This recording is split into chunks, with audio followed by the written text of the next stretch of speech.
Welcome to the State of the Union. The MEPs here at the European Parliament have now generally headed off for the summer, but it's been a tumultuous ride since they took their seats. The British MEPs leaving with Brexit in January, and then the coronavirus pandemic and the lockdowns across Europe and the world.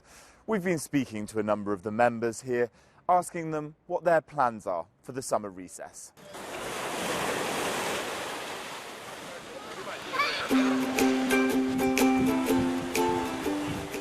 Well, I have a very clear plan for the summer. I will take time off, and that's in Burgundy in France, so not far away, in a quiet place with friends and family. Eat, read, drink and sleep. The budget of Europe is a really big book, so I can read it on my terrace in the sun together with my family and look a little bit more for my family.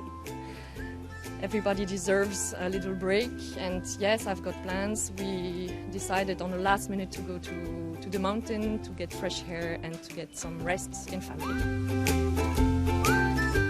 I plan to finish some books that I started reading during the term, and I also hope to get some rest with my family and turn off my mobile phone and just be able to play with my dog and relax a bit.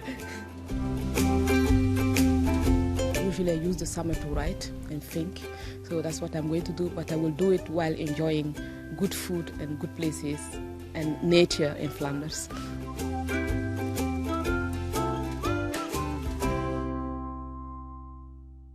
There might be a bit of an opportunity for a summer break, catch a bit of sun, but when the MEPs return, and indeed the rest of the Brussels institutions, the legislative plate is absolutely jam-packed. And each of those MEPs have their priorities.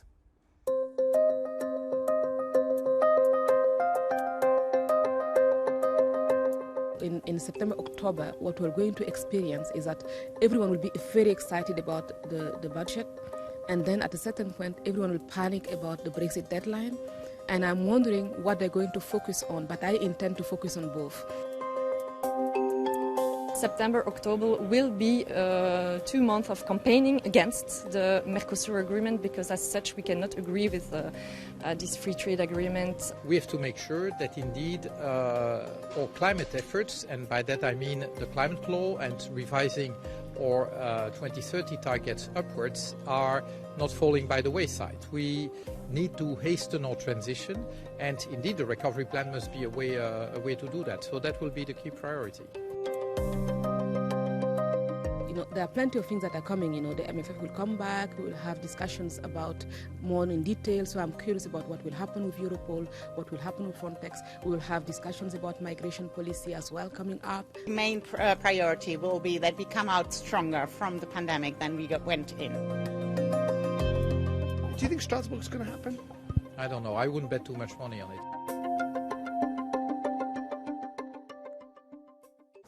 The budget, the recovery fund and Brexit will all be top priority issues when we return from the summer.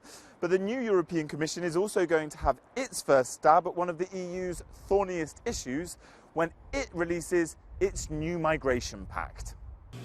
It's not the crisis it was in the summer of 2015 when over 1 million people entered Europe, but smugglers' boats carrying desperate people in search of a better life within the EU continue to arrive at our shorelines. Rescuing people remains controversial, and the schemes to get EU countries to share the burden of arrivals have struggled to work. And it's for this reason the EU Commission is coming forth with a new proposal. The new pact on migration and asylum will be presented in September, as the President has also announced, and it will be a comprehensive policy on migration and asylum covering all the different aspects of this question. All eyes will be on whether this pact provides for some kind of external processing centres on the EU's external borders. There are still countries like Bosnia and Herzegovina where people are stuck, unable to cross over into Croatia. Within Europe, entry point countries like Greece and Italy still have camps for people who they've been unable to process. The European Commission's plans to redistribute people across the 27 EU member states never properly worked, with countries like Hungary refusing to participate. NGOs say there are so many things the new pact needs to take into account. there should be guidelines, and the Commission hopefully will be developing this and launched either with the pact itself or after the pact, to ensure that people who are providing humanitarian assistance to migrants are not penalized, that they're not harassed, that they're not criminalized. There also could be recognition in the pact that member states have regularized undocumented migrants. It's definitely not a taboo. The plan will come out in September, around the time European Commission President Ursula von der Leyen delivers her first annual State of the Union speech.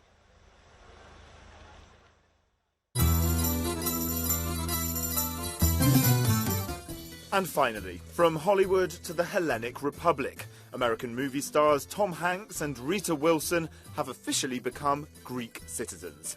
Here they are posing with their new passports alongside Greek Prime Minister Kyriakos Mitsotakis.